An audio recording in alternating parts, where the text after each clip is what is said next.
Сайн байцгаана уу хүнд үзэгчдээ. Өнөөдөр ороо манай дефакто нэвтрүүлгийн зочноор Оюу Толгой компани гүйцэтгэх захирал Камерон МакРэй оролцож байна. Камерон МакРэй Оюу Толгой компани ерөнхийлөгч бөгөөд гүйцэтгэх ерөнхий захирал мөн тууцын захирал Рио Тинто компани Монгол дахь захирлын албыг тус хашдаг. Тус компанид 2010 оны 12 дугаар сараас эхлэн Оюу Толгой компани бүх үйл ажиллагааг хариуцсан ажиллаж байна. Тэрээр 6 оронд 31 жил уулуурхайн салбарт ажилласан туршлагатай. Өмнөд Африкийн Richards Bay Minerals компани ерөнхий захирлын албыг хашж байсан. Түүнчлэн эрчим хүч эзэс, аж үйлдвэрийн эрдэс, очир алмаз зэрэг уулуурхайн олон төрлийн үйлдвэрлэл эрхэлдэг Рио Тинто зэрэг дэлхийн томоохон компаниудад удирдах албан тушаалын ажил хийж байсан. Рио Тинто компани цайрын үйлдвэрийг Австралийн тэргүүлэгч CRAK компанид нэгтгэж, Австралийн зэсэн салбарт шинжилэл авчирсан Рио Тинто Group үүсгэн байгуулахад Камерон шийдвэрлэх үүрэгтэй оролцсноос гадна олон томоохон компанийг нэгтгэн, хувьцааг нь худалдан авах ажлыг амжилттайгаар удирдан зохион байгуулсан. Худалдааны мэргэжлэр бакалаврын зэрэгтэйгээс гадна бизнесийн удирдлагын ухааны магистр. Good evening. Evening, Joe. You have been very busy these days. I think Please tell us about what's happening with your board, and so many noises all around. The whole world is hearing all these noises. Your market prices ups and down.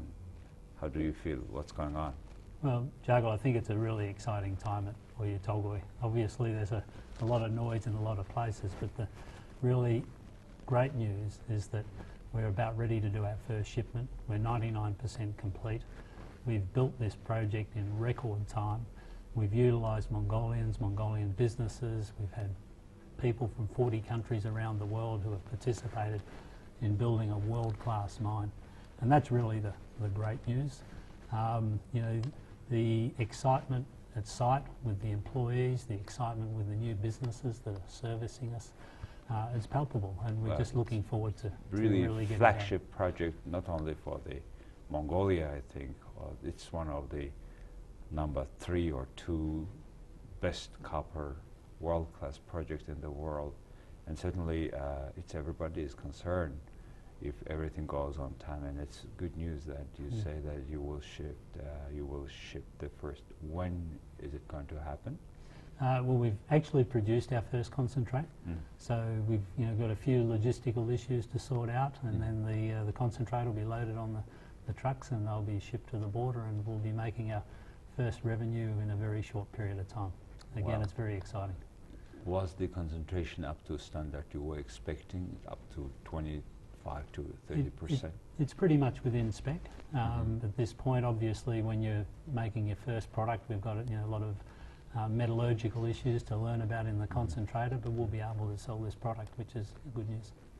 And I also somehow I have heard that we live at with the cyclical price of this commodity, and you have done a good deal selling at a very good price a year or a couple of years ahead. Yeah, we've entered into a number of contracts with Chinese customers on international terms. The Rio Tinto copper marketing team have done a great job there, and these contracts are for a number of years, so they're sort of medium-term contracts, and we have the ability to extend those in 5 and 6 years' time. So it's very unusual for a large mine like O유у Толгой to be able to sell nearly all of its product on contract and at international prices, so we're very proud of that achievement. Have you have been recently some hurdles with your board, and there were issue of exceeding the cost plan, etc. Please brief us about what's going on now with your board and what's happening with that costs issue. Okay, again, the good news is that we've built this mine, the first phase of O유u Толгой, in record time, and in terms of the budget, compared to other mines in the world, we've done a wonderful job from a cost performance perspective. The board are obviously interested in seeing how we go against feasibility study costs, and from my perspective, the control budget that was established about 2.5 years ago, we've delivered largely within 3% of that budget. 3%? Yes. And Then what was the major complaint from the Mongolian side on that issue? Well, feasibility studies are developed at a point in time. The studies that were done for the first phase were done in 2006 and then 7 and then updated in 8. And when the study was last done, it was at the cost of those days. And then when we start the project, you need to revise those for the costs that are available there. So at the time that we've started the project to the time that we finished, the costs are within 3% of the beginning of the project. And benchmarking tells us that we got a great result there. All right. So you are saying that you exceeded budget within 3%, which is due to the current natural changes happening with the project. Well, I wouldn't say that we've exceeded budget. What I would actually say is we've come in well ahead of schedule, which allows us to sell our product earlier, which allows us to bring a lot of revenues forward. And that's to the advantage of the shareholders, to the advantage of the government. The government earns foreign exchange a lot earlier. The taxation benefits accrue to the government much earlier. So I think that's a good result. The other thing we have been hearing all around was about the project financing. And I understand you have done $5.1 billion invested into the project, and you still, for the second phase, of the project, you still need another $4 or so billion. Please tell us about that. Why do you need this project financing? How does it work?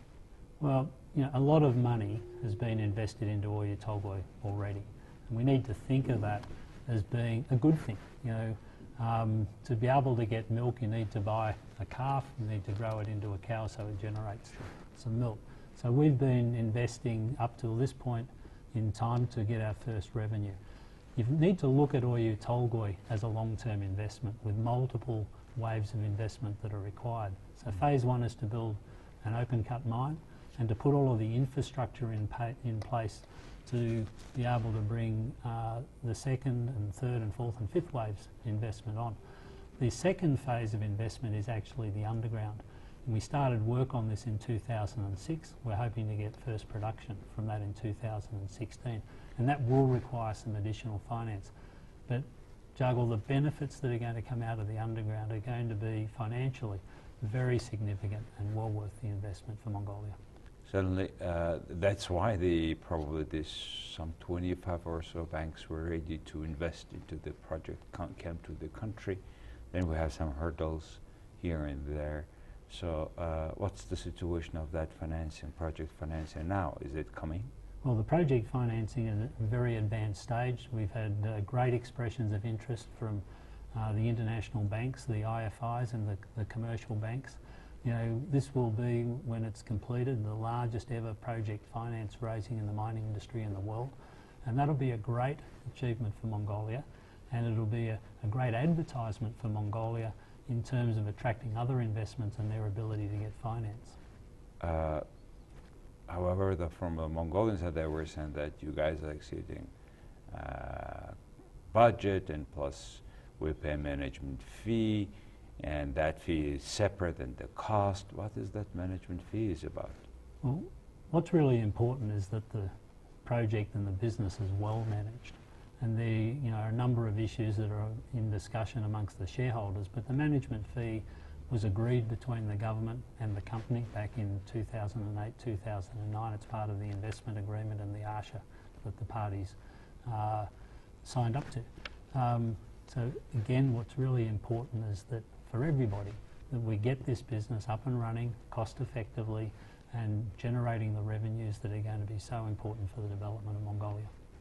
Because we are now working, you are a CEO nominated by one of the largest 3 mining companies in the world, which certainly has many years of experience on expertise, management, and which helps with that fee, marketing and attracting other investment to the project, right? And how does it? Do you use the same approach to many other projects around the world? Well, Rio Tinto as the manager and the major investor through Turquoise Hill is always going to want to bring the highest standards of whatever it does to its mines, wherever they are in the world. The great thing about Oyu Толгой is it gives us the opportunity to put the best in the field as of today into a new mine. So we've not only got a new mine, but we're going to be bringing the latest of our management practices, our standards, our processes to the table. So, you know, that's to the advantage of Mongolia, and in certain areas like health and safety and environmental performance, you know, we'll be able to set those standards within Mongolia for those that come after us. There were certain suggestions that maybe one should have a certain cap on the cost, management cost, in relation with the exceeding of that cap. I mean, if the cost exceeds certain cap, then it is related to the certain other fees. Have you heard about this sort of concept? Well, there's discussions going on amongst the shareholders, but what I will again say is what's important for all of the parties is that the right drivers are in place. And for Rio Tinto, the right driver is to maximise the profit. By maximising the profit, we maximise tax payments to the government, we maximise the dividends. You know, being sort of rewarded for increasing your cost doesn't make sense, because then you reduce the profits at the same time. So we need to get these drivers right, and those issues will obviously be talked about between the parties, but there is a contractual arrangement in place on management fees.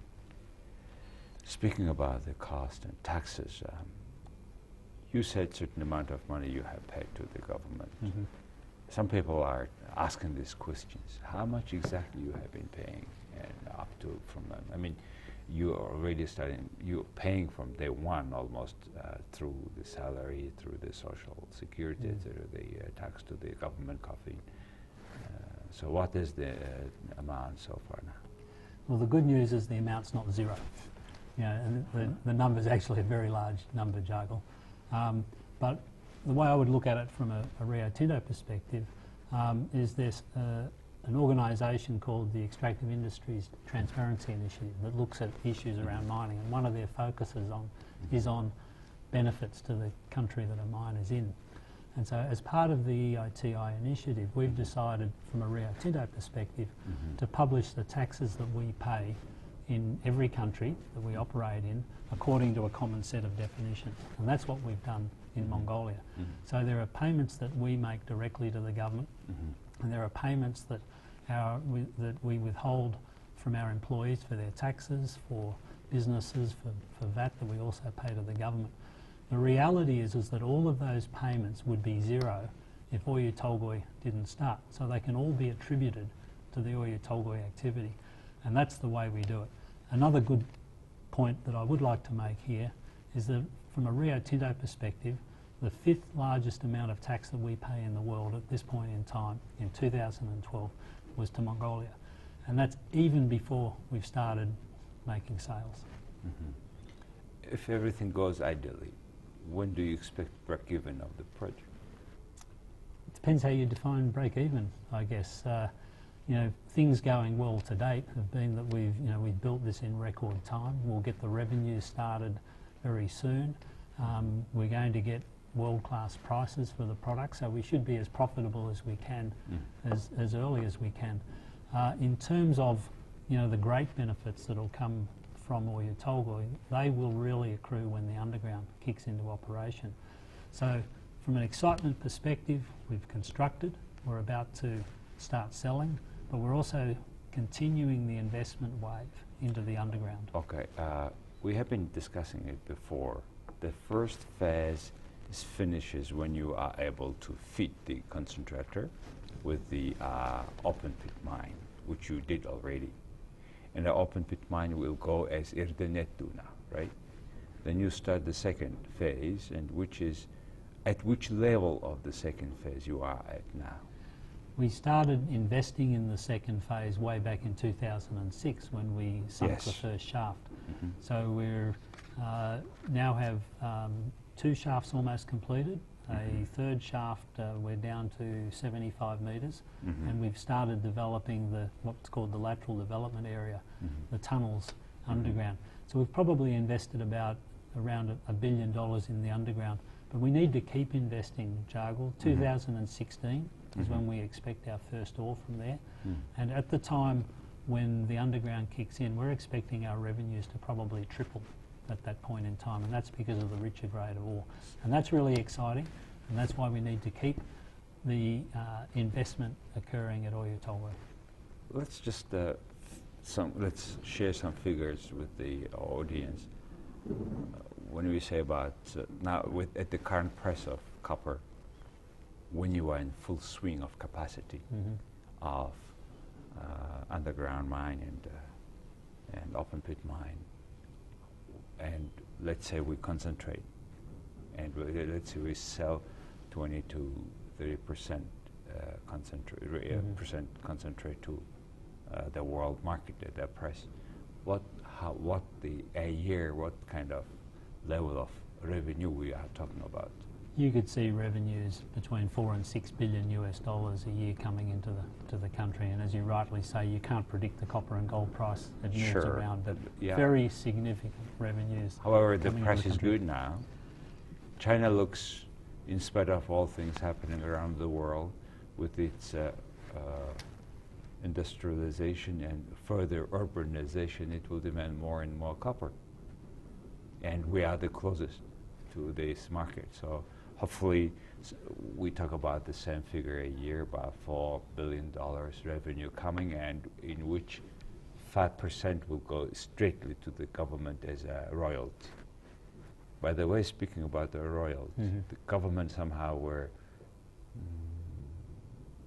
planning, in spite of the agreement, some progressive royalty. How does that go now? Well, let's just come back to the revenues piece first. Huge revenues coming into the country. That will underpin a significantly expanded government budget based on the stabilisation terms in the investment agreement. The investment agreement is the foundation agreement that allowed the foreign investors, the international investors, to bring $6 billion into the country. It's going to be the agreement that tells us how we operate the mine to international standards. The issue of paying taxes and royalties is covered in that agreement, and that's is the governing agreement for the business. Okay, let's take off a little bit from the project. You have joined Rio Tinto in 2001 as a CFO of coal. And now you're with the copper, you are in Titan, you are in charge of the big projects in the world. By all means, it's a great big project. Happy? I couldn't sort of ask for a job with more responsibility. At the most exciting stage in its development, it's a great honour to be the CEO.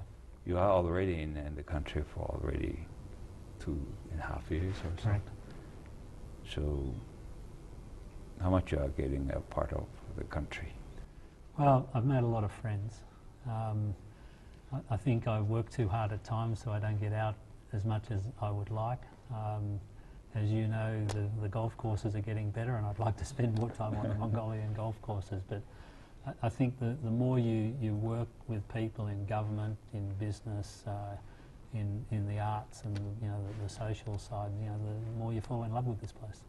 Several things happened with Rio Tinto recently, and your CEO is changed. You have another guy now in charge. Why is that? What's going on there?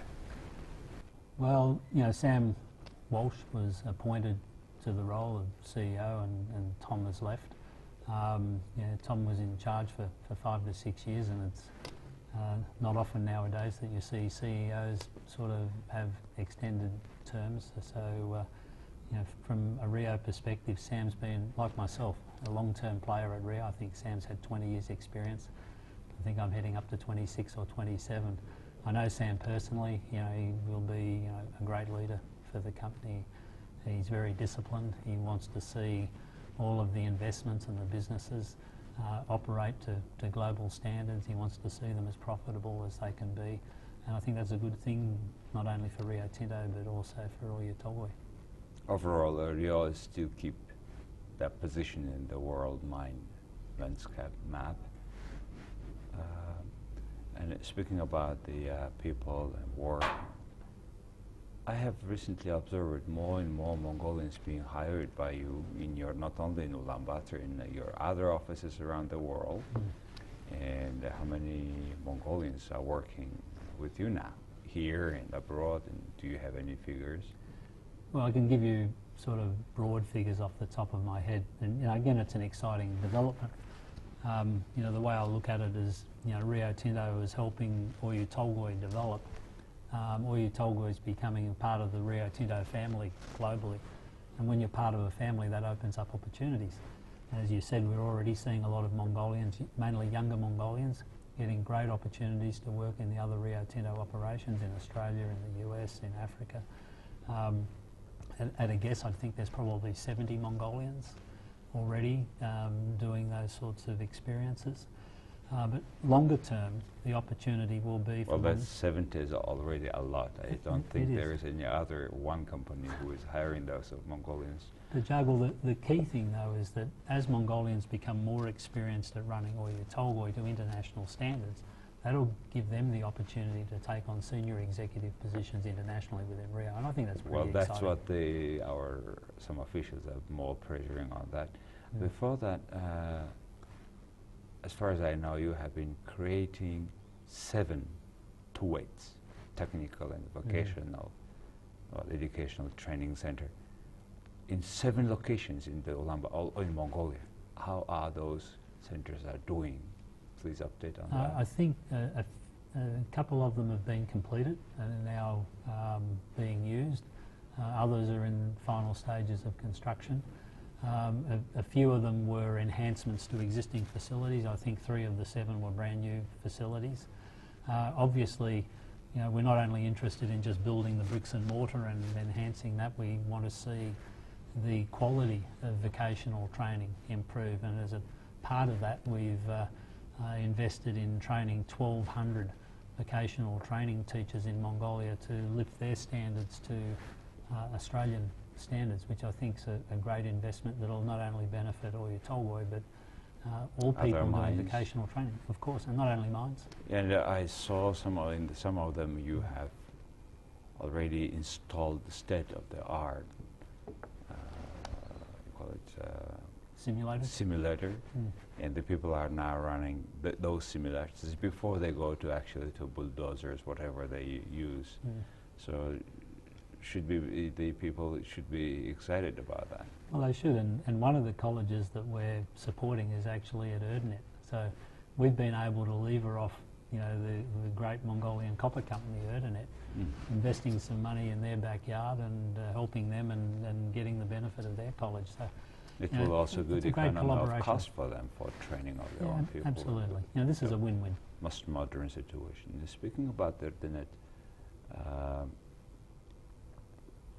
the government is planning to make one day a smelter. How is that situation with smelter? How are things going on? And this smelter will touch on the issue of power in the future. So how is the power, how is smelter now? I think the government's got its downstream processing strategy. The government's got to decide where it invests, its scarce resources. From an Oyu Толгой perspective, the critical thing for us is to get the existing mine started, to get the underground going. We have a commitment to see a power station built within the next 4 years.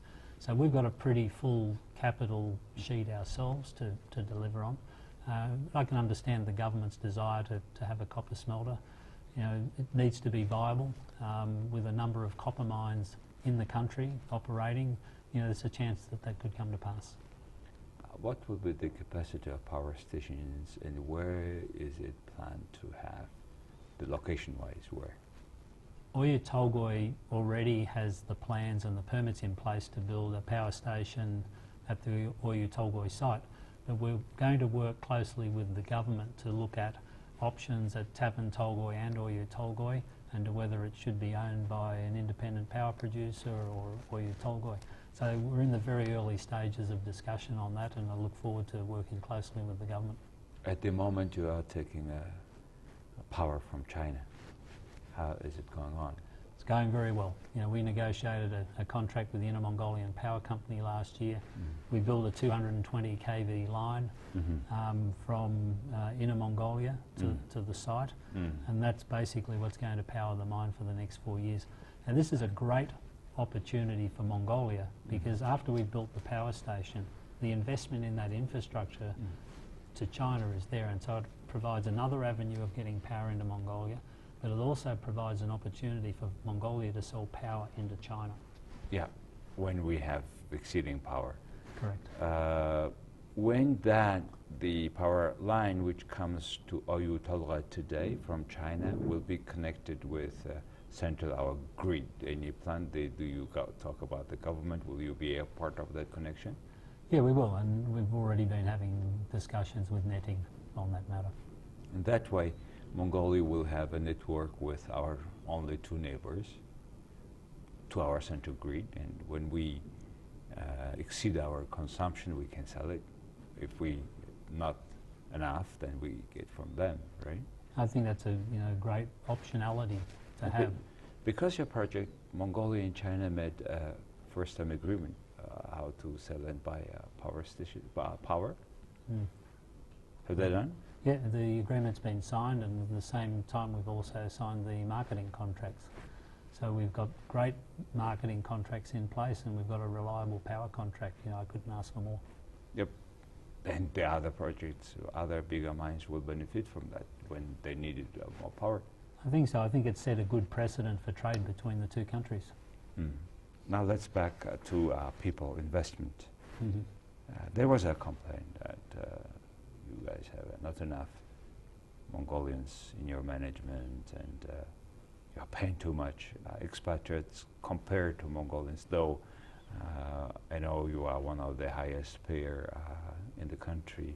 That's why I think some Mongolian companies are a little bit jealous about losing their people to you because you pay and because you're also under the pressure, etc. What you would tell about that? Well, it's an interesting situation, isn't it, Jargal? I think we all want the same things deep down, and that is Oyu Толгой is a company based in Mongolia. It's a company that wants to be genuinely world class. It wants to be run by Mongolians, most significantly. It, I think, rightfully should be part of an international family, because that sort of expands the opportunities for Mongolians. Our reality is we've brought some expatriates into the country to help the business get established, to get some of the systems in place, to put the training in place, and most importantly to provide mentoring opportunities to young Mongolians. I look at this as being a good thing, not something that should be criticised. And maybe I could give you a few examples of how the opportunities open up for Mongolia. In the South Gobi, we have a fairly sparse population. We have people who are in herding families, not very wealthy at all. And the opportunity to work at the mine has opened up for those who live close to the mine. So herders are now becoming truck drivers and operators and underground miners. After being trained. Exactly after they've been trained. And they're benefiting well. But you can also look at some fantastic success stories in the senior management ranks. We have a business analysis function, which is one of the really critical roles in the business. It's where we do our annual planning, we review our investments, we look at how we can optimise the profits. And we had a gentleman who came with experience from consulting firms and very senior, and he established the business analysis function. We were able to recruit a very well qualified Mongolian lady as his 2IC, and within less than a year Mark has stepped aside to allow the Mongolian lady to take on that responsibility. So he's still doing special projects in the business, but the lady is now running one of our most important functions, and that's within 12 months. I remember you were saying that as short as possible you will get 90% of all employees to be Mongolians. Already there. Already there. We're already there, and that's not our ambition. That's just the requirement in the investment agreement. What we want to see is the 10% of expats reduced to 5%. We're discussing at the moment whether we can achieve that within a 2 to 4 year period. But the one thing that we don't want to do is to pull all of the expats out immediately, because then the opportunity to train and mentor is lost for Mongolians. Once also you were talking about the residential development in the Hamburg area, so that those herders who got jobs can also live there in a decent way as a blue-collar worker. How is that going on? Okay, the development in Hamburg is something that's being discussed fairly intensively with the South Gobi government and with the Hamburg Sum. It's one of those areas where we want to set up some framework agreements so that what is developed in Hamburg is actually done to very high standards. What we would like to see is us developing something which is the modern version of an Erdnet, something that Mongolians are proud of, not just for today but for many decades coming. So, you know, we have people that already live and work for us in Hamburg, but we do have a lot of people that commute from UB and other parts of the country to work at OT. And we think as a company it would be great to give those employees the opportunity to relocate themselves in a Hamburg that has modern facilities, whether it's high schools, it's medical facilities, it's shopping, cultural facilities, something that makes them want to be a part of that town. And that's sort of a thing that we're talking actively about. And you have been paying first time a road in that area, normal asphalt road. How is it going on? Yeah, we're working with the Asia Development Bank on that initiative, so 9 kilometres of road around the Hamburg area. I'm not sure whether the paving has started yet, but there's very significant progress to date. We've also built a power line from the mine to the town so that mains power can be provided to the Hamburg town, and that'll complete fairly soon. And they will have the first, will be a first sum in this IMAC. Even the IMAC center has not enough power, and then that sum will have a power, reliable power. Well, we're just hoping that we don't create too much jealousy in the AMAG. You have completed the airport. We have. I would hate to say this to the detriment of other airports, but we have the most modern airport, 3.2 kilometres, the most fantastic facility there, and when you come to the mine next, I'm sure you'll say it's a great asset for the Gobi. You were talking also about, Oюu Толгой was talking about doing a big investment in building next generation miners. What does that mean? Sorry, I don't quite follow the question. Oюu Толгой is preparing miners for even next generation. What does that mean? Well, we're investing in miners, we're investing in people with other skills that are important for mining. You know, our support across Mongolia is not just for the people that work at Oюu Толгой. We're working with 3 universities, we're working with the vocational training institutions, and you know, where we can assist in uplifting educational and professional skills, we'll do that. I mean, because this project is very big, so important for this economy, and plus this is a newly transition market economy. Of course, what's going on and happening, and I think it will be still keep going, but overall, this project is really changing landscape of the economy and the way how the revenue of the state comes, etc. How do you see a future of Oюu Толгой 10 years from now? If I was a miner, I'd be saying our underground is up and running and it's at full production, and that's going to mean billions of dollars of revenue coming in. So that would excite the accountants. But I think the thing that really excites me is that the true value to the country is starting to be realised at that point. Revenues to the government will be expanded, their ability to invest in high quality hospitals and universities and schools, other infrastructure like power and roads, and that are so important for the country. There'll be an enhanced revenue stream. But a really powerful OT with a great relationship between the shareholders, one being the government, will be a powerful signal to the world that Mongolia is a great place to set up a business. And I think the flow-on effect from OT 10 years down the track, as I've said, with a great investment climate in place, is going to be very powerful for Mongolia. You were once saying you don't want to be only fish in a small pond. And really, we want to see more bigger, larger fishes like you in bigger pond.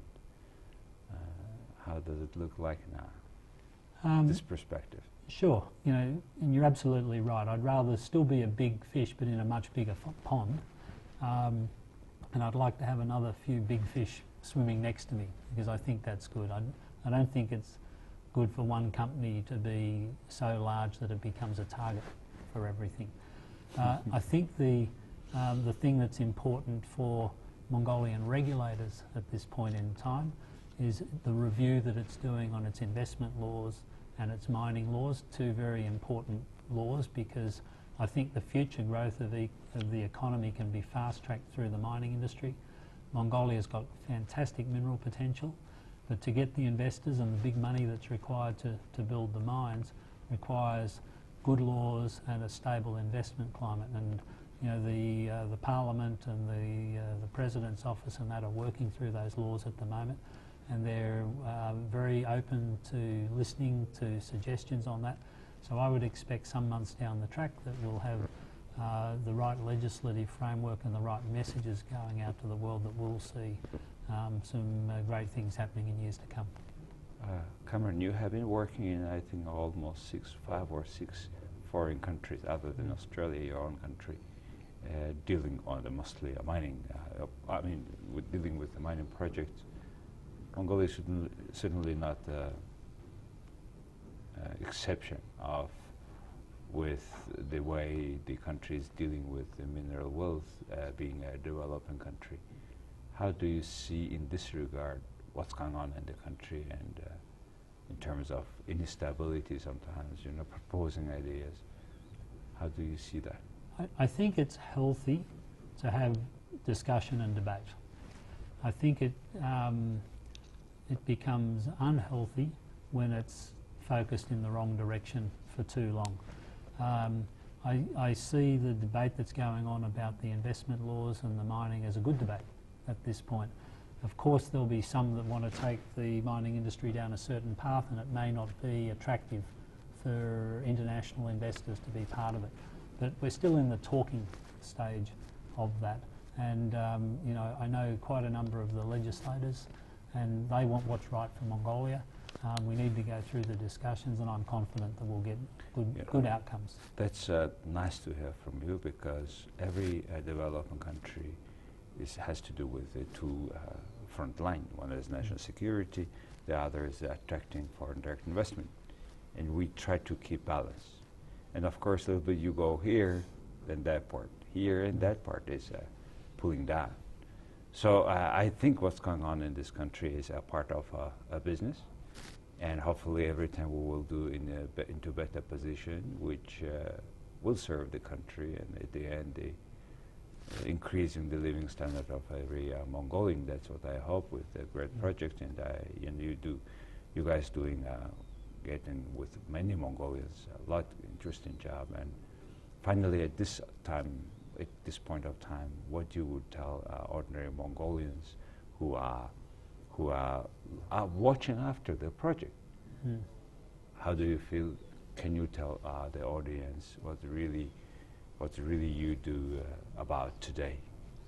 Well, I think the message that I would give to the Mongolians who are not directly associated with the Oюu Толгой project is that the Mongolians who are involved in the project, the businesses who are supporting the project, the government officials who are working with us on aspect of the project are doing their best to make this a fantastic business for Mongolia. But businesses aren't just there for businesses, for business' sake. They're there to actually help promote economic growth and bring benefits to Mongolia. And the faster that we get Oюu Толгой to its expanded form, generating those benefits, the greater the returns will be for all Mongolians. And plus you have committed this year you will get procurement 50% from Mongolian sources. What is that? Yeah, well, we're working to the new definition of a Mongolian company, which is over 50% owned by Mongolians, business people, and effectively our first full year we're expecting that 50% of all of the procurement that we source will come from Mongolian companies. And that's almost unheard of in more developing economies. So it's a result of the work that we've done over the last 2 years in helping establish new businesses and helping existing business to grow faster than would normally be the case. I think this sort of new commitment to this level will help a lot Mongolian small medium enterprises to be a part of the great endeavor you are doing in the country. Cameron, thank you. Thanks, Calvin.